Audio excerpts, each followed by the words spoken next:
All right. So as Farooq was saying, I began this this project or this work on 19th century India back in actually in 2015. I realized that there was a shortage or a immense shortage of texts and materials, primary materials on Indian intellectual life. What did Indians think and do, particularly in the 19th century? We had somewhat more of a sense of the 20th century, but even there, as I'll explain later, there were some gaps. And whenever people tended to talk about how India responded to modernity or how India came, or Indians, I should say, came to various ideas, they tended to focus on a handful of very recognizable, widely cited, quoted figures, very well known. And that didn't seem compatible with the experience of other societies where when archives have been looked after well and there is an investment in heritage and intellectual history and so on, they tend to have a very wide range of figures, ideas, and people. So I went looking to try and understand, did India have something similar, or was there actually a silence? And so in 2015, I was able to raise through grants a sizable sum of money, and I started to build something called the Ideas of India archive, which launched in 2019. And over the 5 years that I built it, I basically collected every English language periodical that Indians wrote, published, edited, wrote in, starting in 1800 all the way up till 1950, 1947. And it quickly became clear that there was actually a tremendous amount of material out there. India had a very robust and rich and diverse intellectual life, but we didn't know about it, or we knew very little. We only had glimmers of it because most of these periodicals were lost or scattered or displaced. So you would find one issue, I kid you not, in Fiji, another issue in Vancouver, a third issue in South Africa, and maybe 5 issues in the National Archives. And so because I had this sizable grant, I was able to develop a system by which I could collect all of these periodicals and particularly index them. So I did this, and the archive now is up and running. It has about 2,000 or 3,000 visitors a month. I highly recommend visiting it if you're interested in a particular topic. There's a searchable index. You plug in whatever you might be interested in, and it tells you everything that was written about it during these 150 years. While I was building this archive, I came across a periodical that was called Feudatory and Zamindari India. And of course, like almost everybody else, when you were sort of growing up in India, particularly in the 80s, zamindars were not exactly popular figures in history books. And so I saw this title and I kind of did a double take, and I thought, what's it going to contain? Outrages and a record of wrongdoings and so on. And I picked it up and I quickly realized it was in fact the most important conservative periodical of the 19th and early 20th century. It had 3 iterations, but it was basically the voice of what we sometimes call the princely states, though I think that the slightly earlier term, native states, is more accurate. Princely states was the term that the British started to use because they wanted to emphasize that the rulers were the sovereign, not the members of those states. And that's not actually correct empirically, historically, conceptually, nothing. In almost all these states, rulers, Maharajas, in a few cases, Maharanis, mostly Maharajas, had complex webs of relationships. Their legitimacy depended upon their behavior and their conduct and all sorts of historical precedents. So to call them princely states places the emphasis too much on the figureheads and not enough on the complexity of their political life. So I tend to prefer the term native states. And these native states developed periodicals, ideas, and arguments of their own, and the preeminent of these was Feudatory and Zamindari India. And literally the first issue, the third essay in the first issue, had a memo on how Indian princes should be educated. And it was a summary, a précis, of a memo that had apparently been put together by someone called, long set of honorifics, Raja Sir Tanjore Madhava Rao. Never heard of this person. I trained almost entirely in my doctoral work, and after my first book had all been on Western American political thought. And I was only just starting to kind of compare what we had in India with what I already knew about the West, which had a far more developed canon. And I'd not come across this name before. And I sort of said, well, who's this? And so started looking around. And I quickly realized actually he was an incredibly important figure. I knew very little. And he had written this, what this memo discussed, lectures that should be given to a Raja to educate him in the right way to run his state, had actually been published, it seemed, as a book. And this book was called Minor Hints. And I went running off to get it. And by that evening, I'd worked my way through half of it. And by the next day, I kind of finished this whole maybe 220-page book. And it's kind of puzzled, a little perplexed. The content was wonderful. I mean, clearly this was a remarkably experienced, talented, intelligent person. This work was special. But excuse me, I'm recovering from the flu. But it was clear that the book itself, that was called Minor Hints, was a mess. The chapters were out of sequence. There were missing words. There were typos. There were there were archaic terms from Marathi, from Gujarati, from Sanskrit that were not explained, that were confusing. And the examples didn't make much sense either. And so I kind of put the book down and I was sort of scratching my head and thinking, well, what do I make of this? It looks really promising, but I don't know anything. And it doesn't explain, there's no introduction, nothing about the author, nothing about the subject, nothing about the period. So how do I evaluate this? How do I make sense of this? So I kind of put it aside for a while. And then it turned out that as I searched around a little more, there had been a person who was quite interested in this book and had made it very prominent. And that was none other than, at that point, the chief minister, or actually he had already become the prime minister, Narendra Modi. He had been one of the people in Gujarat who had made a point of circulating this book, and it had actually been translated into Gujarati and republished by the Department of Education in Gujarat in the 1980s. So I was, wow, I didn't know that either. So then I kind of went looking to see if they'd fixed things or if their version of the text made more sense. And no, they just reprinted what had been originally printed back in 1895. So I was lost, put it away, and didn't think about it anymore. And then 6 months later, I found another memorandum by Madhava Rao, also in Feudatory in Zamindari India. And I realized when I read that, it laid out what sort of constitutions native states ought to have. And I realized, look, this person is clearly not just doing this as something in his free hours. This is someone who's given this subject an immense amount of thought, has a very clear vision for how the native states should be run, how they may exist under modern conditions, how they may compete with British India, and how they may really develop an identity of their own in modern conditions. And so I started to find myself falling in love with this figure and his attempt. It was noble. And so I started to find everything I could about him. And from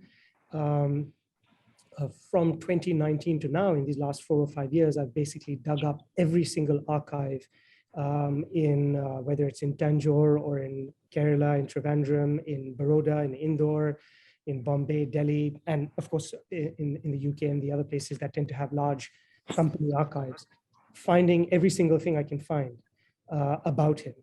And I'm now in the midst of completing what I'm hoping will be an authoritative biography, not just of him, but really of this whole 19th century story that I'm now going to describe, that tries to tell a new story, a story that we haven't really seen and understood or appreciated in India to this point, because these archives were lost and these stories were submerged, of how Indians might retain both parts of their tradition, structures and institutions of the past, and yet how they might be modern, how they might develop modern institutions and aim for modern goals and objectives. So as I dug up these things about him, I was searching, obviously, for the original manuscript, because that would help explain why this book called Minor Hints that I'd found in 2019 was so uneven and strangely produced. And after years and years and years of searching, I was able to actually, in October 2019, I found, just a few months before the pandemic hit, and just a month before the archive launched, I found the original manuscript in an archive that his son had gifted away to a library. They didn't know what it contained, and they just shoved it in a corner. And I was able to find it and it allowed me to reconstruct the original lectures as the way they were supposed to be, and all the material that I'd found in the years of searching and collecting all this material on Madhava Rao. I was able to write something that I hope is fairly authoritative in both explaining him, the circumstances in which the lectures were given, how they were received, and the impact they had. And most importantly, as Farooq was saying at the end, why they ended up being forgotten. If he was such an important person, if any of the things I've said up to this point are believable, that Madhava Rao was this important figure, that his work was sublime, that he should be taken seriously, that we should resurrect his work, and we should pay him our respects, then it has to be the case that this material really has to be meaningful. And then why was it lost? Why did people stop reading him if he was such a great figure? And I'll try and say something about that right at the very end.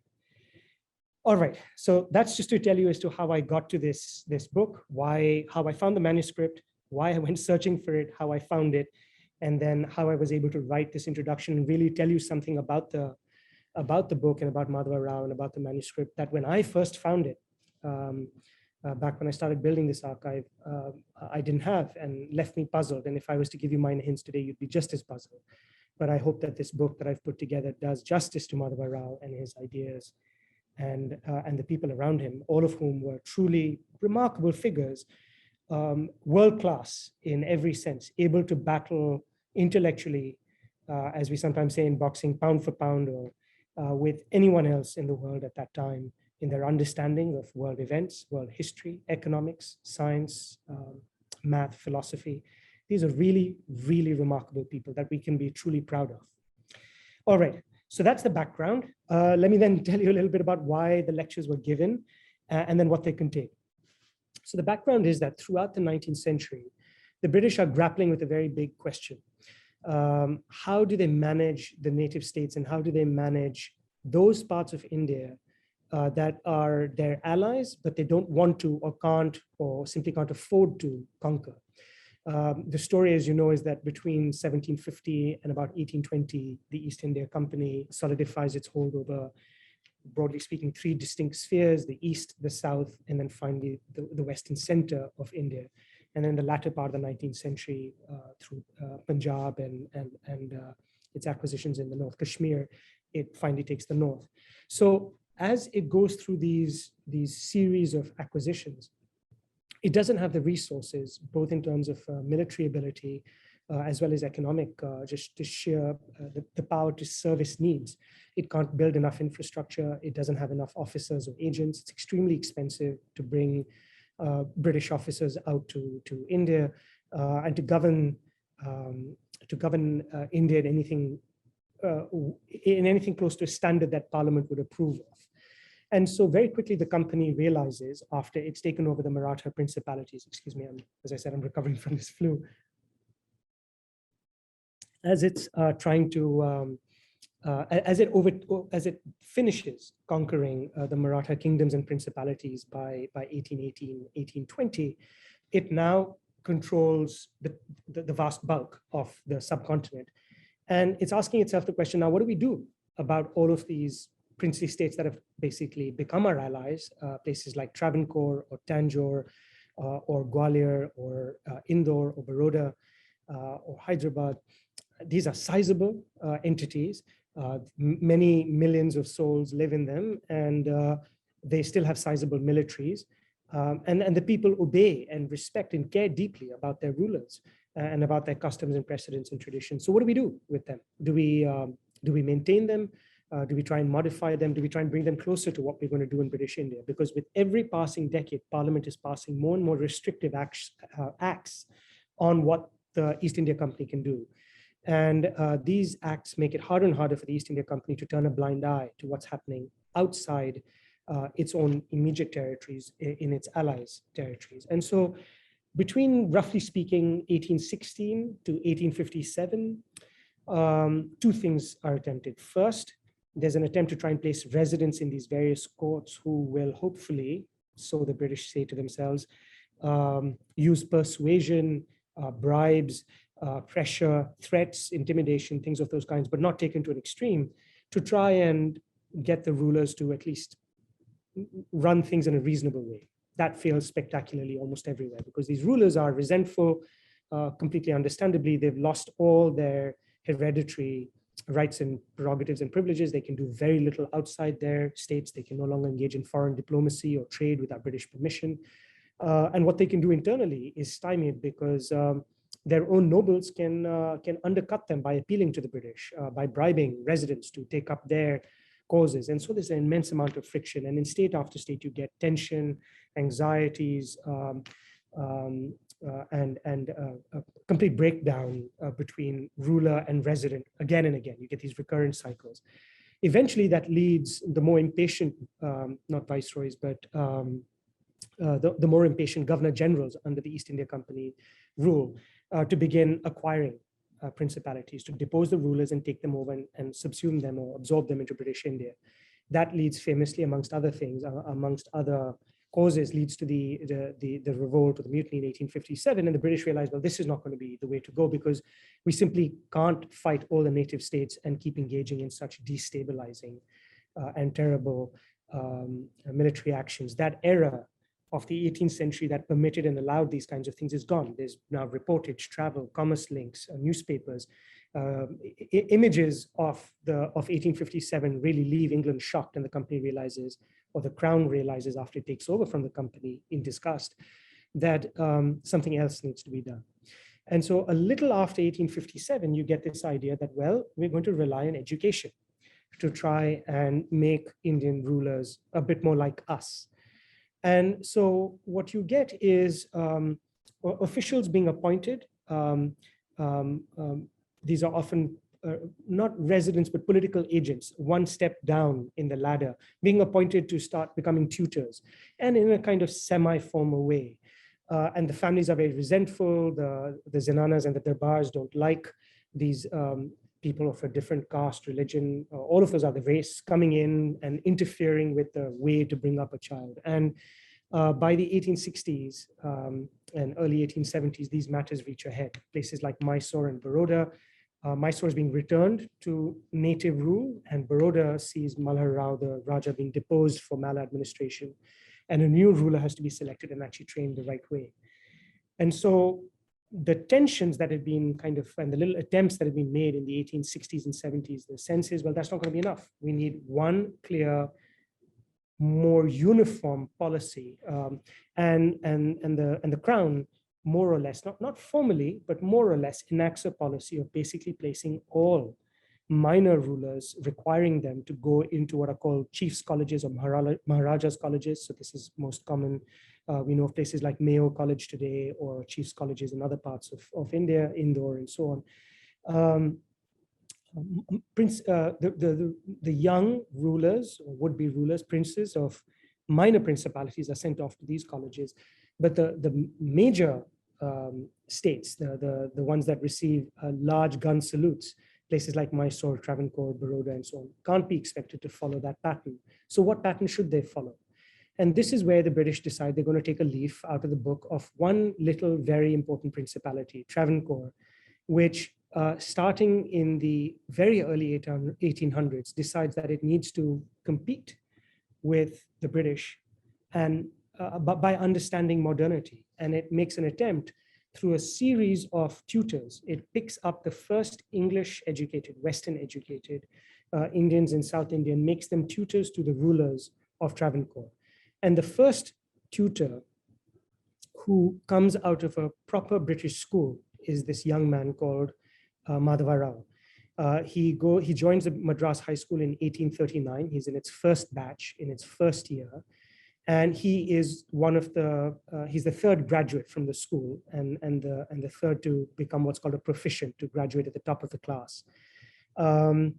And he's absolutely brilliant. He is fantastic at the sciences and a master orator.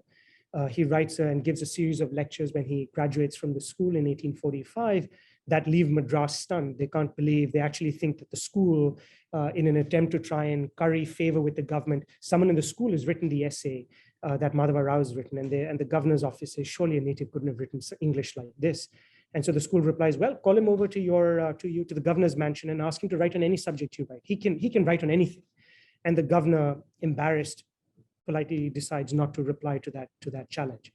Madhava Rao can't get hired in Madras because this is the high period of, I should say actually the emerging period of both anti-Hindu Christian bigotry against Hindus, educated Hindus, who they see as educated devils. That's the term they use for them, but also emerging strains of racial, so not just religious, not just Christian versus Hindu, but also racial, white versus native hires, because this is the first crop of Indians who can actually hold their ground. They're reading everything that anyone at Oxford is reading and often doing better. They're cleverer, smarter than the students that have come through the Company College in Hellebury and that have come to India. They're smarter. So this is a problem for the British. What do you do with these clever South Indians and or Deccan Brahmins, as they call them, or Tanjore Brahmins? So Madhava Rao is flummoxed. He's really clever. He's better than almost everyone else around him, but he can't get a job. And Travancore reaches out and hires him and makes him the tutor to these two young princes, Ailam and Vishakam. And he does a fantastic job in tutoring them, and they go on to have very successful careers in Travancore, where Madhava Rao then becomes the Diwan. So the idea is, well, let's copy that. Let's have tutors for the rulers of these native states, the major states, which are about 12 to 14 in number, depending on where you make the cutoff, and let's make them responsible for really shaping these people and making them more like us, more like British gentlemen who will do the right thing and see the value of crown rule, be bound to the crown, see their relationship in a regal sense with the throne in London, and be good, relatively obedient and reliable, predictable allies. So, starting in the early 1870s, tutors are appointed throughout India. White tutors and Christian tutors are appointed to all of these major native states. And in 1875, because Malla Rao has been deposed, Madhava Rao is brought in. He'd been the Dewan of Travancore between 1858 and 1872. In 1872, he leaves Travancore because he falls out with his own student, Ailam Thirunal, because he is a little too keen on hunting down corruption, and Ailam doesn't like that. It embarrasses Ailam's favorites. It also embarrasses favorites of Ailam's that are parochialists, in the sense that they want, Travancore for Travancoreans or Travancore for Nayars, and they don't like this Tanjore Brahmin that's bossing everyone around. So Madhava Rao leaves, and then he's hired by Toljaji Holkar in Indore, and he goes there and becomes the Diwan there for a brief period of time.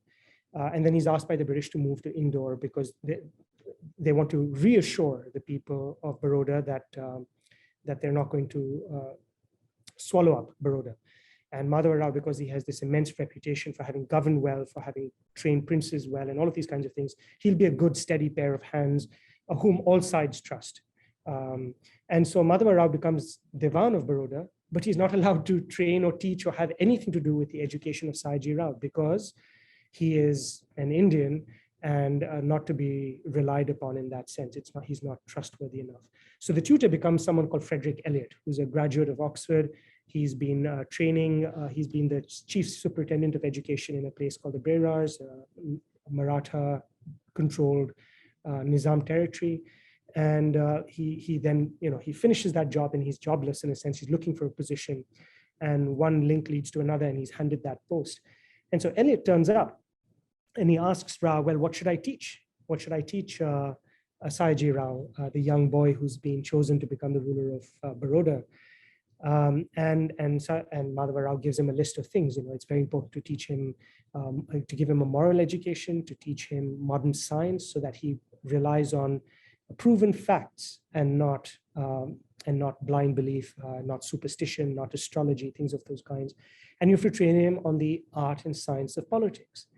And Eliot does none of those things, because Eliot's job is to satisfy two very different constituencies. What Calcutta wants is that Sayaji Rao becomes an English gentleman. So he has to be trained in English. When Sayaji Rao becomes the Maharaja of Baroda at the age of 12, He's completely illiterate. He doesn't know north, south, east, west. He can't say those words. He knows no written Marathi. He has a little bit of, he speaks some broken verbal Marathi, but that's it. So Eliot says, look, I'm going to spend all my time teaching him English. And that's the most important thing in my view. And of course, Rao agrees, but Rao thinks much more than that is needed. And when it's spoken, not written English that should be focused on. But Eliot wants him to emphasize writing and writing exercises and things of that kind. He should ride horses. He should know how to play billiards. He should know how to play lawn tennis. Madhava Rao is busy buying tennis rackets and billiards tables and not scratching his head, pounding the table in frustration, saying, this is not what a ruler should be learning. This is a waste of time. And there's many exchanges between them where Madhava Rao gently tries to get his way and fails. So that's one group that Eliot is trying to please. But there's another group that Eliot's trying to please that leaves Madhava Rao completely flummoxed and leaves Calcutta flummoxed, which is Sayaji Rao has been put in place in 1875 by the British. He's been put in place after having kicked out Malhar Rao. So the Maratha community, especially the Sardars, the nobles, the aristocrats, think this guy's a British imposition and he has a British tutor. Can we really trust him? Is he one of us? And so Eliot takes it upon himself because he actually he's a remarkable figure. Nothing of what I've said should be taken to be a criticism or a condemnation of Eliot. He's a really remarkable figure, someone that deserves a book of his own for the very romantic and incredible life he has and the love he has for Sayaji Rao and for Baroda. He decides he really needs to make Sayaji Rao popular with the Maratha people and with his people in Baroda, but also the broader Maratha community, where people still look to places like Pune for their validation. And so he allows Sayaji Rao to start mixing around with radicals, with young, English-educated Marathas, not just unmanly Brahmins like Madhava Rao, who are office workers, but with people who are interested in resurrecting something like the Maratha Empire, who think the purpose of a ruler is indeed to ride horses, to know how to use guns, and to basically compete with the British and to overthrow them. And this leaves Madhava Rao extremely worried, not because Madhava Rao wants to see the British govern India forever, but because Madhava Rao thinks that's the wrong way to challenge the British. It's a self-defeating or dangerous way to challenge the British. Madhava Rao has spent his entire life trying to preserve native states and to prevent them from committing suicide by charging against the guns. And Madhava Rao thinks you have to use your brain, not your brawn, to defeat the British. And so he's completely startled. And so he finally launches in 1880 what he calls his rearguard action, to try and show Sayaji Rao what the purpose of a ruler in the modern era is. How should you actually conduct yourself? Should you listen to the British that want you to become a British gentleman? The answer is no. You should know modern science, not how to play billiards. You should understand modern economics, not how to make polite conversation with the Queen. Should you follow the Maratha radicals? No, because the success of the British in India does not depend on guns. Contrary to even what many of our historians today would say, Madhava Rao thinks the British do not control India by virtue of threat, or at least threat alone. They control India because people believe this is a political system that is progressive, the great word of that era. Between 1870 to 1900, this is one of the, if you do a search on Google Ngram, you'll see this word rapidly shoot up the ranks because there's this broad belief in the idea of progress and progressiveness, which is understood in two different ways. One, greater equality. That's the way that word is often understood in the American context and associated with people like Teddy Roosevelt. And the other is progress in the sense of individual capacities and abilities. And that's the way the word is associated with John Stuart Mill. Madhava Rao was aware of, John Stuart Mill knew Madhava Rao by name because he tracked his career. And Madhava Rao, of course, read Mill and Bentham and all of these figures very carefully. Madhava Rao was interested in progressiveness in both these senses, greater equality. Madhava Rao was not interested in differences of caste, religion, class, any of these kinds of things. He had multinational, multi-ethnic, multi-religious, multiracial cabinets. And he was also, so he was interested in equality in that sense, and he was deeply interested in individual ability and capacities. Wherever he went, he built infrastructure, schools, roads, libraries, colleges, markets, because he wanted to enable people to do better for themselves, to not to be pushed and prodded. He wasn't so much of a paternalist. He is much more in that sense of an individualist, enable them to do things. So if you want to compete with the British, you have to be good at that. You have to be good at that kind of progressivism. Outdo the British in that, because that's what is making people, young people in British India, stay loyal to the British. If Sayaji Rao listens to the Maratha radicals and charges at the guns and tries to take on the British, no one will come to his defense. Madhava Rao says, no one will even give you a loan because they don't believe Rajas, Maharajas, keep their word. That's how bad things are. So Madhava Rao then spends the next year giving a series of lectures, and that's what I've collected. That's the manuscript I found. That's the book that I put together, giving a series of lectures on what it means to be a good Maharaja, progressive Maharaja in that era. And Madhava Rao thinks this is good forever. He thinks he's telling you a timeless story. So let me just conclude in this last 2 or 3 minutes by just saying what the book contains. It has 2 sections. Madhava Rao gave 2 kinds of lectures. The first were lectures on what he called fundamental principles. What's the point of ruling? Why should you? Why are you a Maharaja at all? You've inherited the post, in Sayaji Rao's case, you've been appointed to it. What is it for? And Rao says, you don't have to guess. It's a science. And that's why the book is called The Art and Science of Government. That's Madhava Rao's phrase. The science of government is look around you and use your eyes, use your experience, use your knowledge, and look around you and the answers are there. The governments that have lasted the longest, Madhava Rao says, are the ones that have made their people happiest. So the purpose of a ruler is to make his or her people happy. How do you make your people happy? That's a science too. Look around you. Those countries that have built institutions that don't rely on the proclivities or the eccentricities or the passing talents of their rulers, the countries that rely on institutions, those are the ones that have done the best in making their people happy. Viceroys come and go, secretaries come and go, but British India lasts because it's built institutions. So if a Maharaja wants to compete and outdo British India, he must build and outdo British India in building institutions. And he can do it because he's in India. He doesn't have to rely on foreign talent. He doesn't have to have people coming in on short terms and falling sick and retiring and missing their families and all of these problems that the British have in running British India, which is an incredibly difficult enterprise. You can do better. It is possible, but it's a science. Look around you, copy, mimic, take the best of the best from around the world.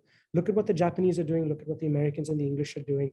Madhava Rao, or the French are doing. Madhava Rao's lectures are peppered with references to contemporary practices around the world. So take the ends from them, aim for happiness. Take the means from them, institution. But Madhava Rao says, don't forget who we are or where we are. We can refashion our existing institutions. You don't need to start pretending like you're British. You don't need to dress or act. Madhava Rao never did. He never wore, quote unquote, Western dress. He was very proud and was always known throughout his life for being a patron of the native arts. Everything from painting to music to dance, almost all of his money and his resources went in that direction. So Madhava Rao was proud of Indian culture and heritage. So his answer was that you can in fact combine these examples from around the world with Indian tradition and pull this off.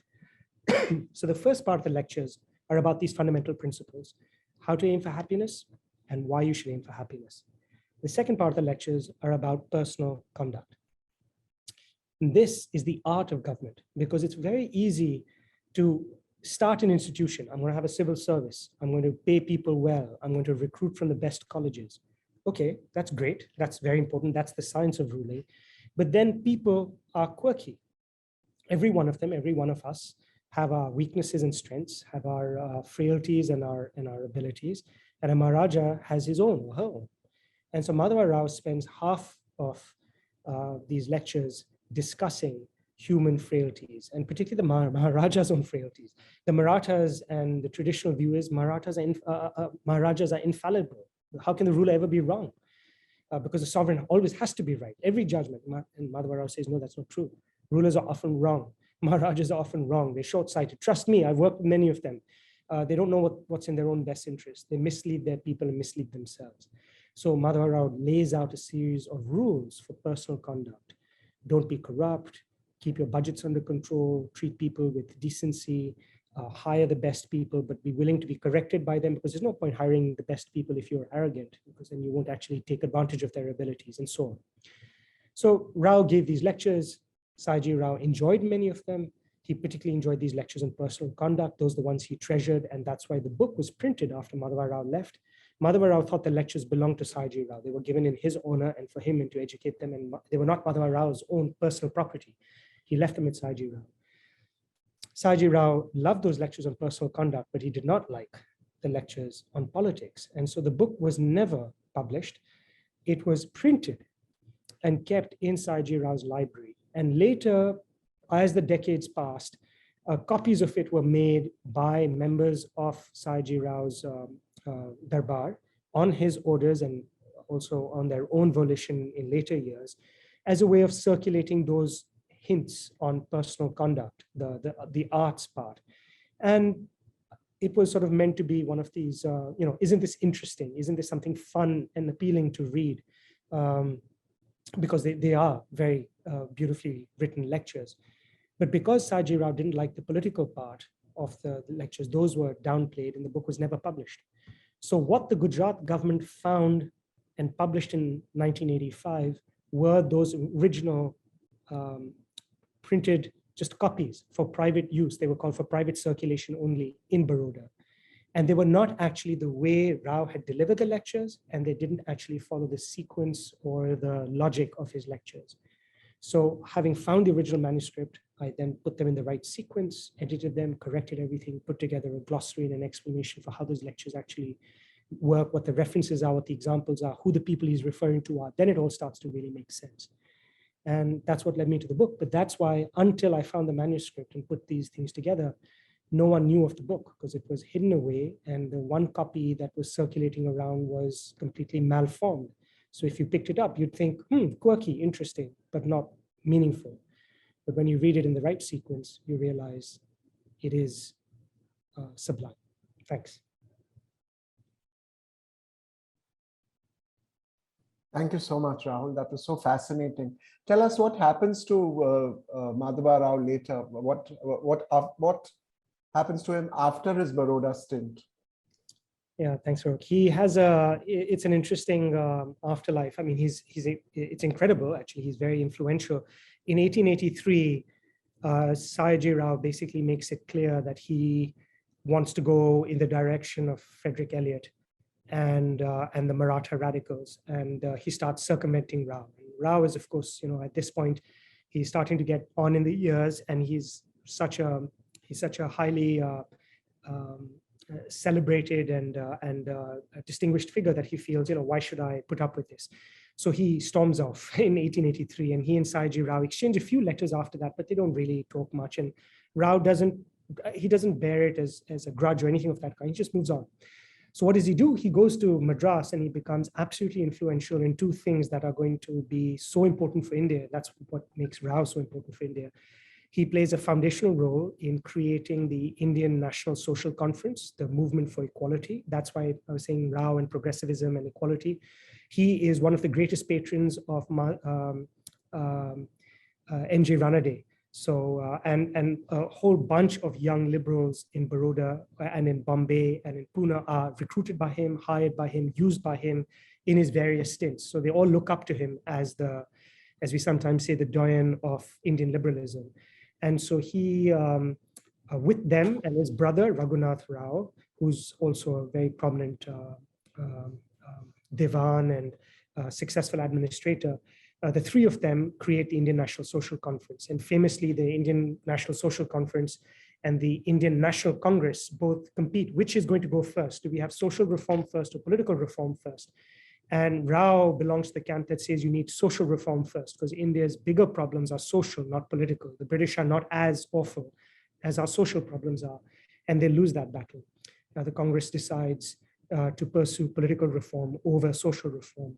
And one of the people who lead that battle that caused Rao defeat is Tilak, the same person who Rao loses to also in Baroda. a hot-headed, young, intelligent, brilliant young man who is in a hurry, as all young men are. And so he basically helps push Rao out of Baroda, and he also helps push the Indian National Social Conference with people like Gokhale and Ranade to the side, and really pushes for political reform first. What we sometimes in the nationalist history we call the extremists. They weren't the extremists; they were just more vocal. Active. Yeah, more radical, more active, but they're not extremists. I mean, they were not demanding absurd things, but they were just the dispute was over timing and sequencing, as we sometimes say. So Rao had a very popular, very successful career. He played an important role in the Indian National Congress as well. He hosted it in Madras in 1885. He was one of the two first ever columnists of the Hindu and the newspaper, and he played a very important role in public life. He was constantly asked to become a member of the Viceroy's Council or the Governor's Council. He rejected those. He wanted to stay true to native India. And so he had a very, very, very interesting life after as well. And he passed away in 1891.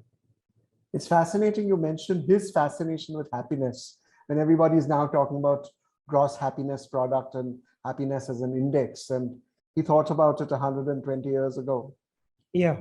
I mean, I think in that sense, yeah, I would say that he represents a broader European, sometimes more French, sometimes more English view that the individual decides what truly makes them happy, I beg your pardon, and a ruler or a political system should give them this space to develop and pursue an individual conception of happiness.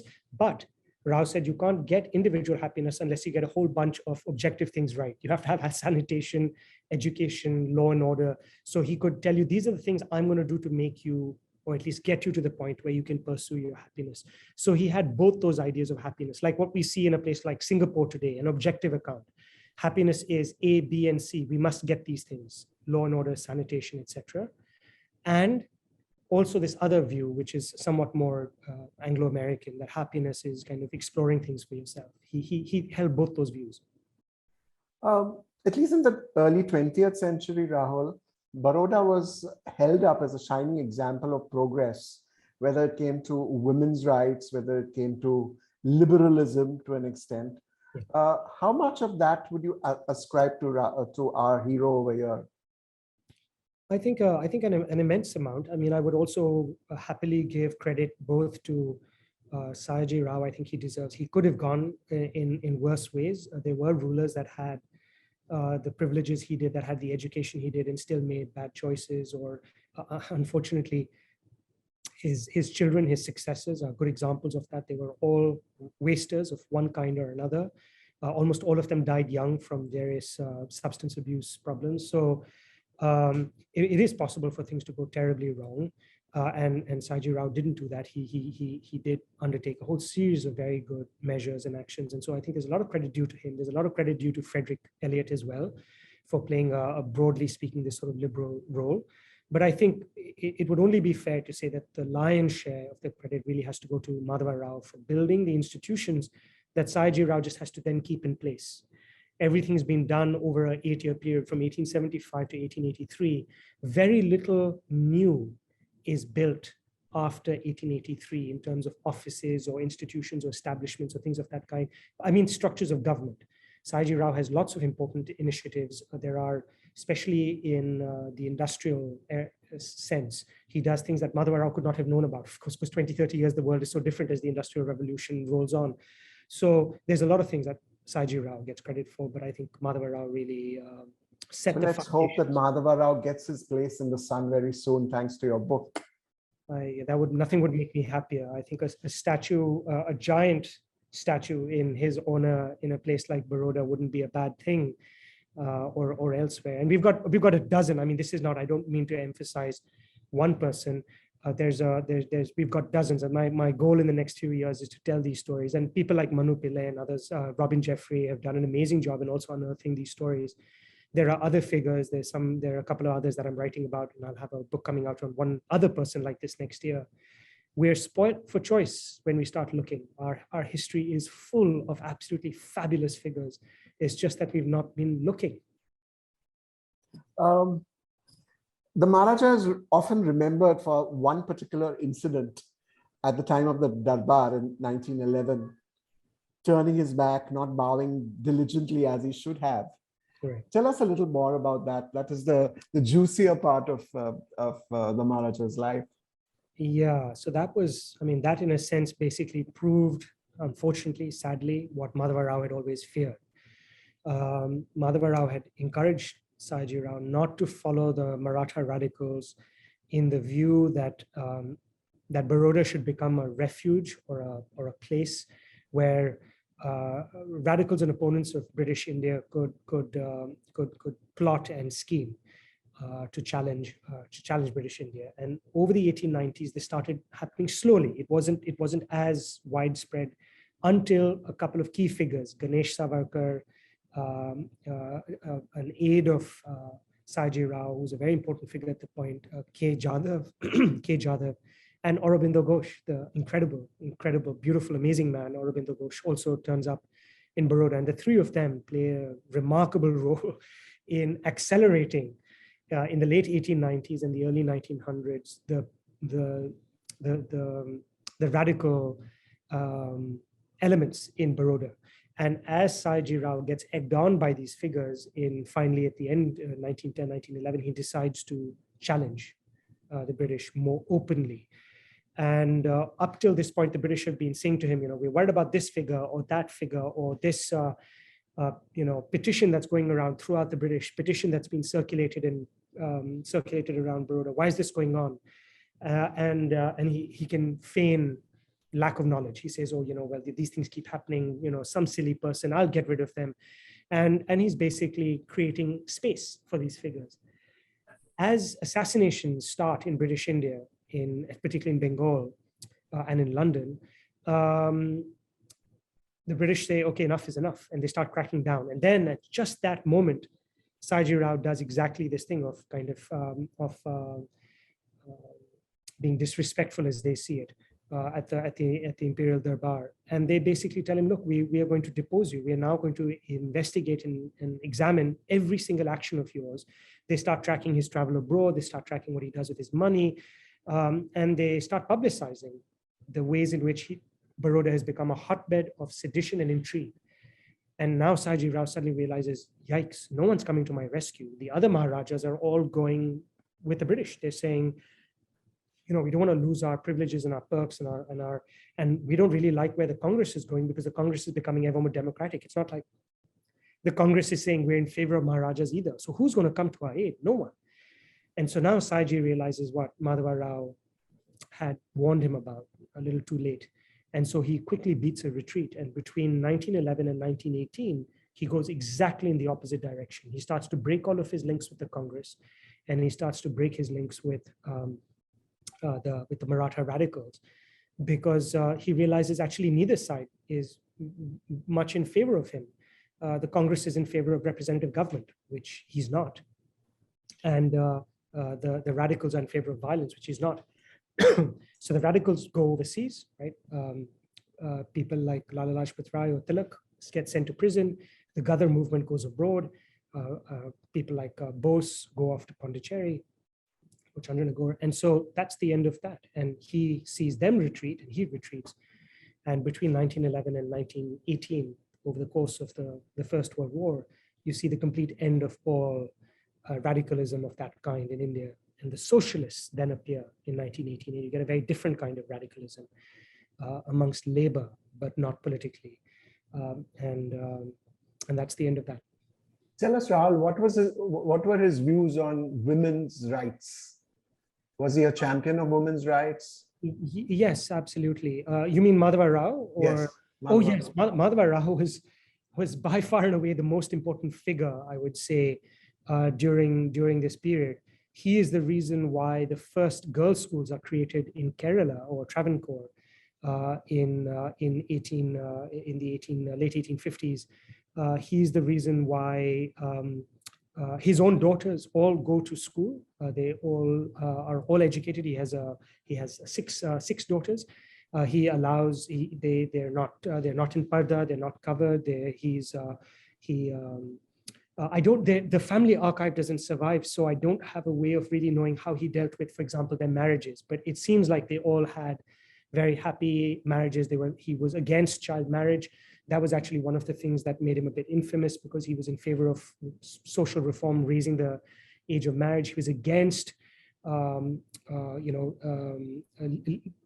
prohibition against widow remarriage. That was something that he was by far and away one of the most strident opponents of. He just said it destroyed a person's life. Someone would get married, a woman would get married at the age of 8 or 9 or 10. Her husband, who was 60, would die a year or two later.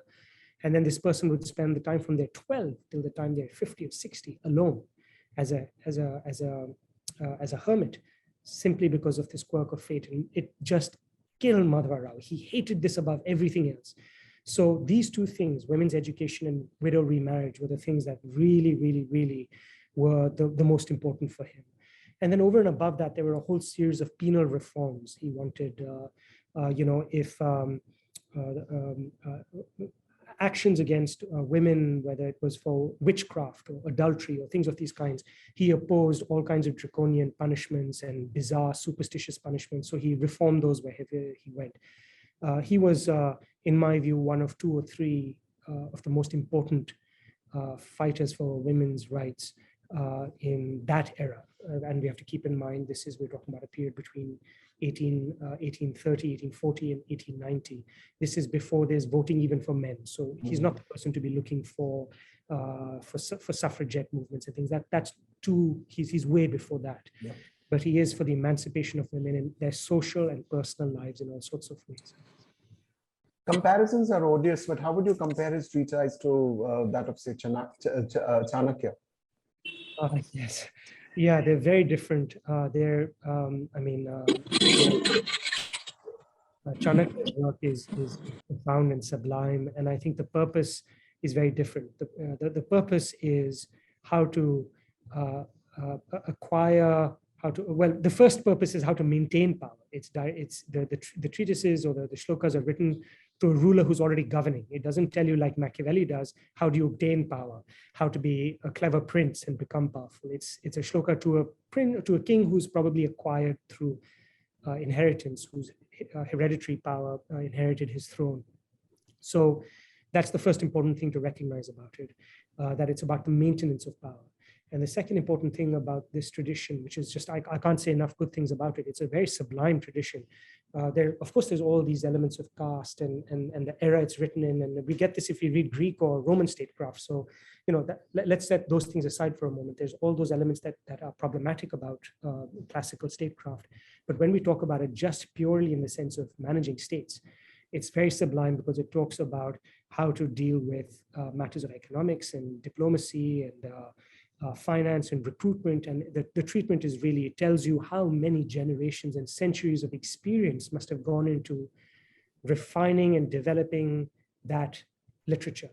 And we should really just absolutely always be in awe of it. It will always be timeless and always be perennially worth reading. Madhava Rao is writing something similar, but with a different goal. Let me explain what I mean. He is writing in a world in which social relationships have changed. So as I said, in the classical literature, we need to put the social and the political to one side. There are no citizens. Subjects are not in a place where they're writing newspapers or migrate to other countries or anything like that, right? It's a very different world sociologically. It's a very different world everywhere, right? In the 5th and 6th centuries BC, if you were to compare Chinese or Greek or Roman or Persian statecraft, they would say very similar things. But by the 18th century, the West and parts of the world that have even places like Japan and China that are encountering modernity are starting to revise what their classical texts say, because now we know modern science. So not just people and circumstances have changed, like there are newspapers and there's international travel, there's things like ships and all of these kinds of, but there's also modern kinds of weaponry, modern kinds of diplomacy, there's cable and telegraph and all of these things that didn't exist. So now Madhava Rao says, we can take what's important about the past, these timeless lessons about hiring important people, about trusting your ministers, about being very careful and non-sentimental about diplomacy. These are all very valuable things to learn, but then We have to put them in our context. So now the ruler, you can't say to a ruler, as Chanakya says, conquer your senses and expect the ruler to be this person who wakes up in the morning, chants the Vedas, lives a monastic life, because that's not monastic, but lives a very stoic life. That's what Chanakya's great desire is, that the ruler engage in self-abnegation, right? Resist temptation. This is very sublime, but Madhava Rao says it's very hard. It's just not going to happen in the modern world. Rulers are spoilt. They can order fine silks from China, and they can order fine wool from Latin America and fine spirits from England. How are you going to tell them to live this monastic or stoic life? So we need to make concessions to modernity. You can't expect people to live the kind of gradated life that the classics require, because that might have been the world then, and it may have had there may have been this acceptance of these or force to have this acceptance back then. But now when people can see British India, where people are treated more equally, more fairly, where there are courts of justice, where there's procedures, you can't just say the king is decided or caste exists. So Madhava Rao says we need to revise statecraft for the modern world. So he's trying to do something different. He's not challenging the old order and saying it's, or he's not dismissing it. He's saying there's lots in it that's timeless, like about diplomacy and managing money and things of that kind. But there's much that has to change, make concessions to modernity. And so that's why it's a kind of different, it's apples to oranges, I guess, is what a quick way of saying it. We have a regular viewer, Meera Desai. She points out that Prabhashankar Patani used this book to educate his ward, the Maharaja of Bhavnagar. Correct. So that's right. That out. Yes, that's right. Thank you for after this manuscript was, well, these lectures were given, and they were handwritten. I shouldn't say typed up yet. They were handwritten. And there was only one copy, and it was lodged with Sayaji Rao. Other rulers in adjoining states, and Bhavnagar was one of the greatest of these princely states. I mean, not great in terms of size or strength or anything of that kind, but really with remarkable rulers that were very progressive in all sorts of ways. In fact, when we were earlier asking about women's education and women's emancipation, Bhavnagar was one of the great places, along with Gondal, that really did an amazing job and explains a lot about when you look at equality, gender equality, or how women are treated, and their health, their life expectancy in Kerala or Gujarat today, they're very similar for similar reasons. I think I would hazard is because they have these histories of princely states that really made big investments in women's education, empowerment, health, literacy, and things of that kind. And so yes, Bhavnagar, the ruling family of Bhavnagar asked for a copy of this manuscript, as did some of the others, including Gondal. And they received a copy, and yes, this book was used, but it was not made publicly available, and it was used in this sort of haphazard manner that I was describing, because the lectures were it's a bundled sheaf, the many of the examples relate to Baroda, or many of the examples relate to the Marathas, which wouldn't have been as immediately relevant to Bhavnagar or Gondal or any of the other places that used it in the coming decades privately. But there were all these fundamental principles in personal conduct that were used. So I have found in the archives references to it all over. And that's one of the things I want to bring back to attention. So thank you also for saying this. You're absolutely right, that this book had a very important afterlife that we've forgotten about simply because it wasn't published. Publishing makes a big difference, because then it's circulated and read widely. It makes it onto university syllabi and so on. Privately circulated manuscripts are valuable and influential, but then after 1947, poof, they're all gone. Okay. Chirantan Banik says that he's read somewhere that Madhava Rao followed the works of Herbert Spencer. Is that correct? And how much of Spencer's work influenced Rao? It's a very nice question. Yeah, I mean, I think everyone, absolutely every single person in that generation read Spencer. There was no way you could live through the 1860, 1870 to 1910, 1920 period without really being very familiar with and understanding Spencer. And I think Madhava Rao and others, Spencer was interpreted there was a wide array of interpretations of Spencer, both in Europe and in India. Madhava Rao had no interest in the interpretations of Spencer, never used him, never cited him when it came to matters of society and sociology and Darwinian notions in that sense. What he did think, as did many others at the point, was Spencer's impact on economics, which is economic institutions and economic practices are not likely to survive if they don't become more capable in competition. So Baroda needs to engage in better, it needs to modernize, build. It had a remarkable, it didn't have many natural resources, but it had a remarkable location, a geographic location. It could become a hub for all kinds of trade. And so if it really wanted to survive under changing economic conditions, then it ought to be more economic, it ought to be more competitive, more capable, it ought to innovate. So he was more interested in those sort of Spencerian ideas about competitiveness, survival of the fittest in that sense. Sociologically, he was very much a Millian and kind of was more interested in what we sometimes today call the capabilities or the capacities approach under people like Sen. But really that story goes back to all utilitarians, utilitarianism, that individual abilities and individual happiness is the thing to be aimed for. Finally, there was a request for a link to your archive, if you could. Yes, absolutely. I'd be very happy to add that. I think one of the users is already. Oh yeah, I just wanted to confirm that that is correct. Yes, that's right. ideasofindia.org. It's free to use, and there's an explanation on the website on how you can use it. But simply, you can put in the term that you're searching for. It can be a person, a place. It's a free search, so it'll search all kinds of things: person, place, dates, whatever you'd like. And then once you've found the articles that you want, there's a process by which you can obtain them from any good library around you, and many of them are available online on archive.org and the Online Library of Liberty and so on. So many of these websites have the actual journals or periodicals, but you don't know that they're there because they're not indexed. So how would you know? There's a billion things on their website if you go there. So now that I've built an index, when you search and you know what the name of the piece is, now you can go to that place, and like the Digital Library of India, which is an excellent resource on archive.org, or the government of India has built a couple of websites that basically are data dumps. They've scanned and put a whole bunch of text there. There's a couple of other excellent resources. We were talking earlier about the Asiatic Society. They have, so now that you know what you're looking for, you can search and you might actually find things of interest to you. A comment from Meera again. She's from Baroda, and she says, "I'm indebted to Sir Madhava Rao for the king he shaped." What a nice tribute. That is. Thank you very much. Yeah. And we really, all of us hope that Madhava Rao soon gets his place in the sun. Thank you so much for spending your time with us. Thank you so much for your time. Thank you. Thank you, audience, for attending.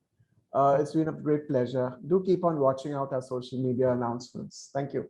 Thank you all. Thank you. Bye.